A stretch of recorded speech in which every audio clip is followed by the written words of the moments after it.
Bismillahirrahmanirrahim. Perkenalkan, saya Dwi Salma Salsabila, NPM 10020219036, asal Fakultas Dakwah, jurusan Komunikasi Penyiaran Islam. Kali ini saya akan mempresentasikan skripsi saya yang berjudul Metode Dakwah Program Pesantren Masa Keemasan dalam meningkatkan kemampuan membaca Al-Quran bagi lansia di Pondok Pesantren Darut Tauhid Bandung. Latar belakang saya bermula dari populasi lansia yang terus meningkat secara signifikan. Berdasarkan hasil Susenas pada bulan Maret 2021, terdapat 8 provinsi yang penduduk lansianya sudah di atas 10% sehingga memasuki fase penduduk tua atau aging population. Hal ini menunjukkan keberhasilan peningkatan kualitas kesehatan masyarakat, akan tetapi dibutuhkan program pembangunan kelanjut usiaan. Spiritualitas adalah dimensi yang mempengaruhi kesejahteraan lansia. Maka dari itu, kehadiran pesantren Darut Tauhid dengan program pesantren masa keemasan dapat menjadi solusi bagi permasalahan spiritualitas lansia. Materi yang disampaikan pada program pesantren masa keemasan meliputi akidah, fikih ibadah, manajemen kalbu, dan tahsin Al-Quran. Al-Quran adalah bacaan yang paling baik. Namun, meskipun agama Islam adalah agama mayoritas di Indonesia, angka buta huruf Al-Quran di Indonesia masih terhitung tinggi dengan persentase 53,57%.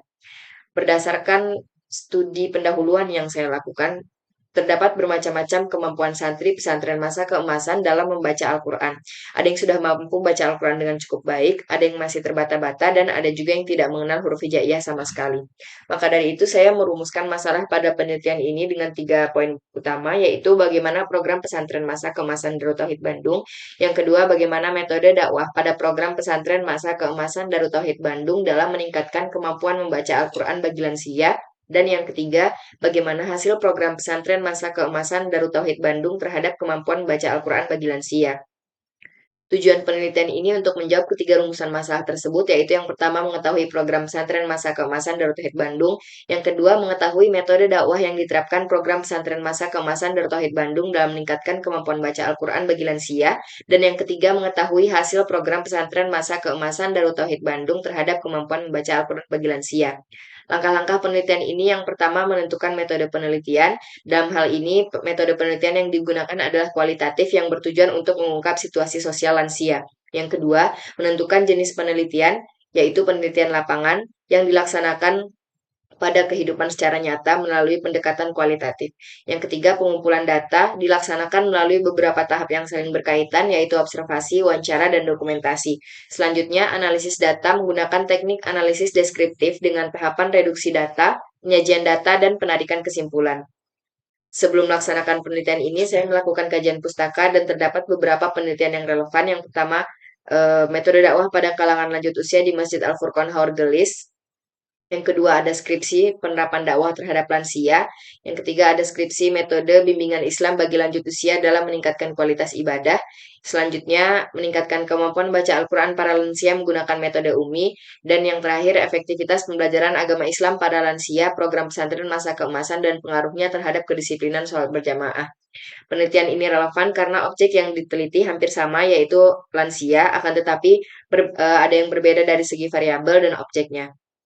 Teori pada penelitian ini menggunakan teori PDCA. Teori manajemen PDCA adalah Plan Do Check Action yang dikembangkan oleh Deming dan Stewart dengan tujuan untuk mengetahui program pesantren masa keemasan Darut Tauhid Bandung.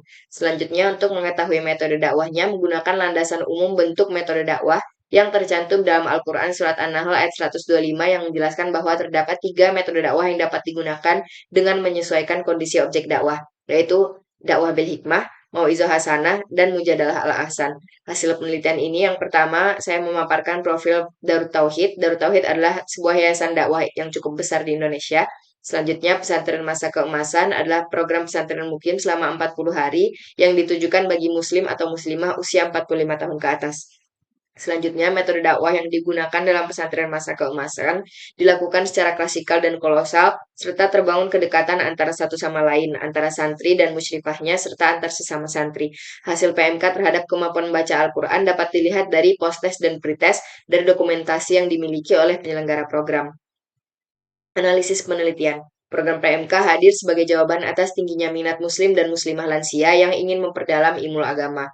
Agar harapan dan tujuan yang ditargetkan dalam melaksanakan program ini dapat diraih dengan efektif, maka diperlukan manajemen hal yang baik.